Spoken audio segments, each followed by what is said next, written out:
सभी मित्रों को मेरा नमस्कार।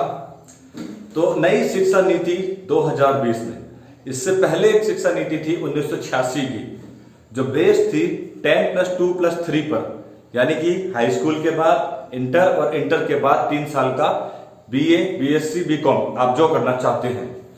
अब एक नई शिक्षा पद्धति और नई शिक्षा नीति आई है, जिसके बारे में आज मैं आपके सामने बात करने वाला हूं।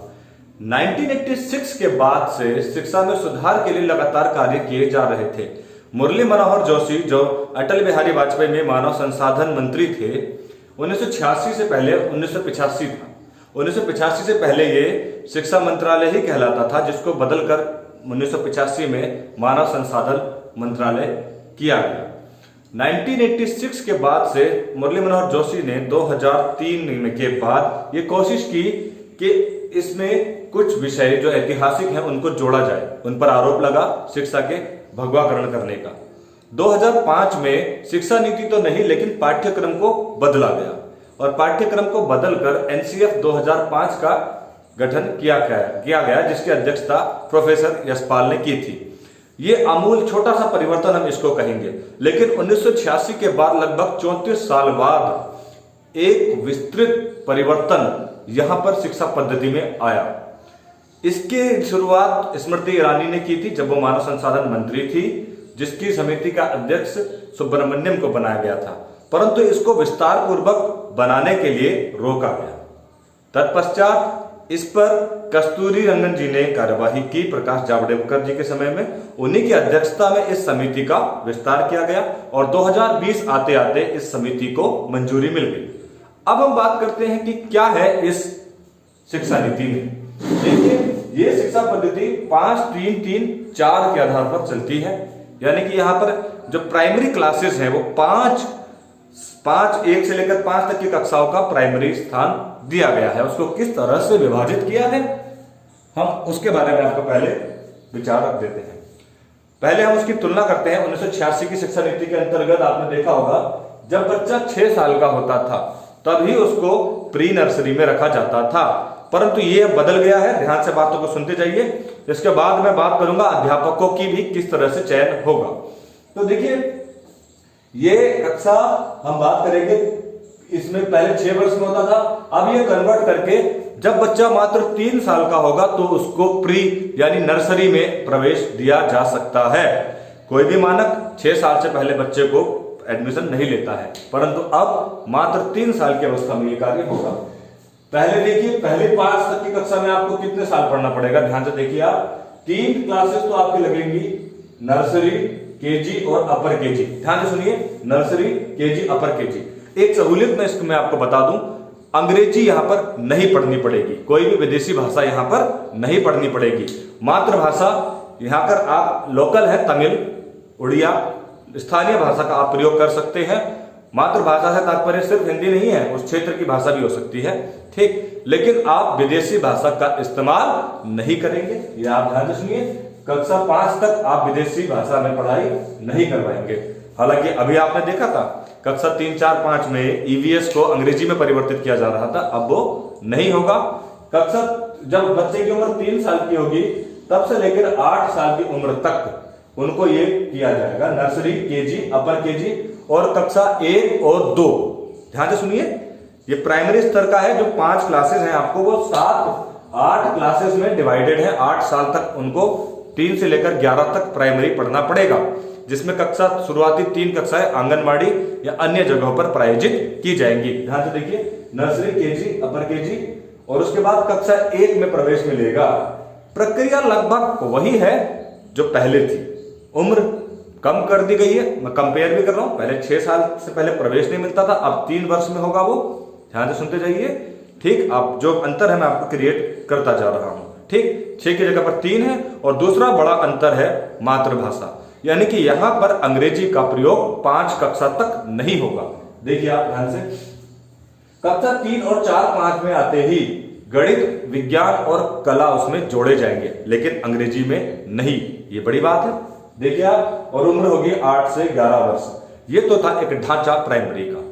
अब सेकेंडरी लेवल पर आपको 6, 7, 8 में नहीं जाना पड़ेगा। जिस तरह से आप पढ़ते हैं ना, BA first year, BA second year, अब ये ढांचा इस तरह से काम करेगा। 3 साल का कोर्स होगा। नाम के लिए 6th 7th 8th है, लेकिन ये है माध्यमिक 1, माध्यमिक 2, माध्यमिक 3। उस आधार पर आपको अब यहां पर विदेशी भाषा जुड़ेगी। कक्षा 6, 7, 8 में विदेशी भाषा जुड़ेगी। अब जो चयन आप विषयों का करते थे कक्षा 10 के बाद, ध्यान से सुनिए बातों को, कक्षा 10 के बाद आप ये चयन करते थे कि जो विषय है वो कौन सी ले जाएं, कॉमर्स, साइंस या कुछ और। अब यहां पर यहीं से ये चयन शुरू हो जाएगा। अनिवार्य व्यवसाय ट्रेनिंग होगी, 10 दिन की इंटर्नशिप कोर्स ट्रेनिंग प्रोग्राम होगा, जिसके अंतर्गत आपको वो अनिवार्य रूप से करनी पड़ेगी। यानी कि व्यवसायगत आपके सामने विषय रख दिए जाएंगे, चाहे वो सिविल हो, इंजीनियरिंग का हो, मेडिकल का हो, कोई भी 10 दिन का इंटर्नशिप आपको वो कराएंगे। और यहाँ पर आप अपने विषय अपनी इच्छा अनुसार चुन सकते हैं। नहीं सॉरी, यहाँ पर आप विषय नहीं चुनेंगे। कक्षा 6, 7, 8 में, माफ करना, उसको चेंज करिए।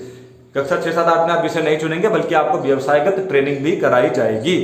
यानी कि आपको अगले स्टेज में विषय चुनने हैं, उससे पहले आपको ऐसी ट्रेनिंग कराई जाएगी अनिवार्य रूप से जिसमें आप पारंगत हैं, आप उसको कर सकते हैं। वर्चुअल लैब, डिजिटल लाइब्रेरी, इनका चयन किया जाएगा 3 वर्ष का। उसके बाद 3 वर्ष का होगा high school, high school 1, high school 2, high school 3 के नाम से। इसमें आप देखिए ये होगा आपका 14 से 17 वर्ष तक का। देखिए 3 से 8, 8 से 11, 11 से 14, 14 से 17, ये होगा आपका हाई स्कूल। इसमें आपको अपने मनपसंद विषय चुनने की आजादी मिलेगी। इसमें आप जो हम बात करें ना हाई स्कूल के बाद, वो यहाँ हाई स्कूल में ही, हाई स्कूल ही है, हाई स्कूल में ही आपको ये विषय चुनने की आजादी मिलेगी। देखिए विषय चुनने की आजादी है। पाठ्यक्रम को निश्चित तौर पर कम किया जाएगा, क्योंकि जो एक्स्ट्रा पाठ्यक्रम है वो यहाँ पर नहीं प्रोवाइड कराया जाएगा। जो विषय आपने चुने हैं आप उसी पर केंद्रित रहेंगे, जैसा कि आप हाई स्कूल के बात करते हैं अब हाई स्कूल में ही होगा।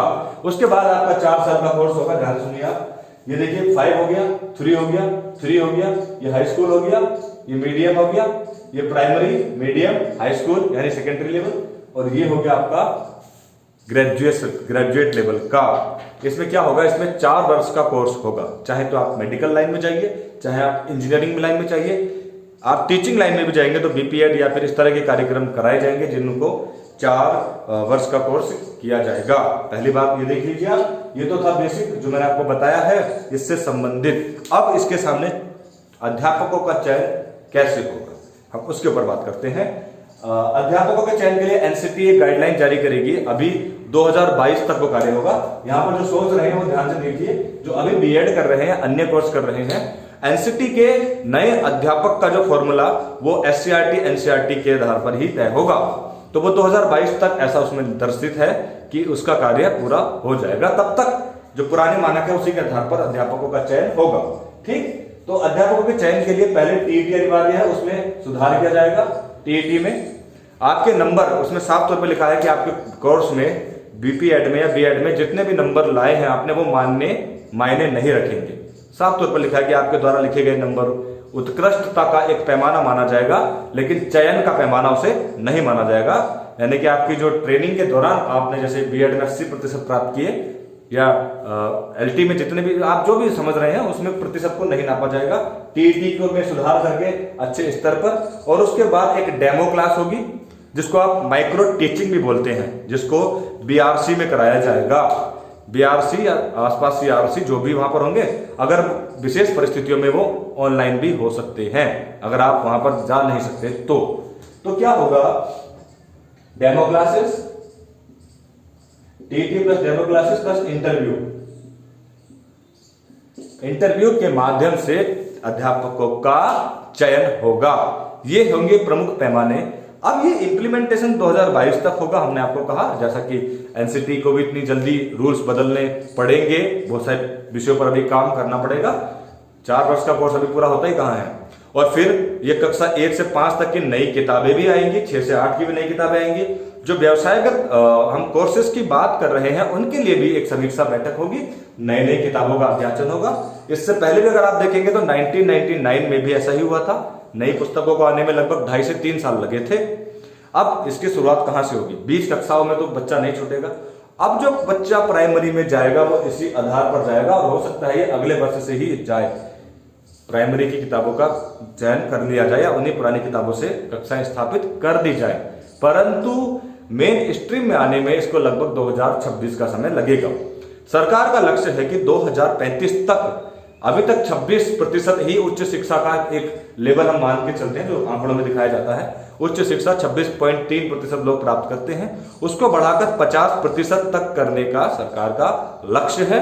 और उसके अतिरिक्त 2030 तक सभी को उच्च शिक्षा कम से कम इंटर बेसिस तक तो पहुंचने का कार्य है। देखिए 8 से 11 का हमने बताया ना आपको, 17 वर्ष का ये कोर्स होगा और उसके बाद होगी बोर्ड की परीक्षा 18 वर्ष की उम्र में, 12वीं की 12th, ये अलग से है। 12th होगा जो 18 वर्ष का हमने पैमाना लिया है, 18 वर्ष तक ये कार्य पूरा हो जाएगा। एक बात हम इसमें देख रहे हैं, बोर्ड की परीक्षा होगी इंटर के बाद, 12th के बाद। आप उसको पूरा अगर वीडियो देख रहे हैं तो आप इसको जोड़ लीजिएगा, 12th में होगी इंटर के बाद परीक्षा।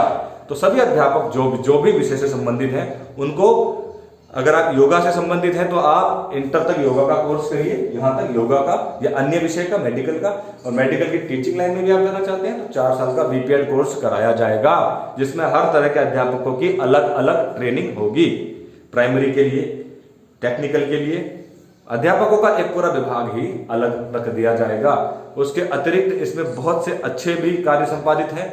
अध्यापकों को हर 3 वर्ष के बाद एक टेस्ट देना होगा, आप समझ रहे हैं, यानी कि अध्यापक हर 3 वर्ष के बाद उसका टेस्ट लिया जाएगा कि वो कितना अपने क्षेत्र में काबिल है, और पास ना होने पर कार्यवाही होगी। ऐसा शिक्षा की गुणवत्ता के सुधार के लिए किया गया है। और नई शिक्षा पद्धति के अंतर्गत जो नए विषय आएंगे उसमें इतिहास, भूगोल किस तरह का होगा, क्या वही पुराना ही होगा जो हम आंदोलन में 2-4 लोगों का योगदान देखते हैं, या उसमें कुछ और जोड़ा जाएगा, इसका हमें भी अब इंतजार रहेगा कि नई सरकार नए सिलेबस को किस तरह से विभाजित करती है। तो मित्रों, ये थी हमारी नई शिक्षा नीति के ऊपर एक डिस्कस। आपको ये वीडियो कैसा लगा हमें जरूर बताइएगा। धन्यवाद।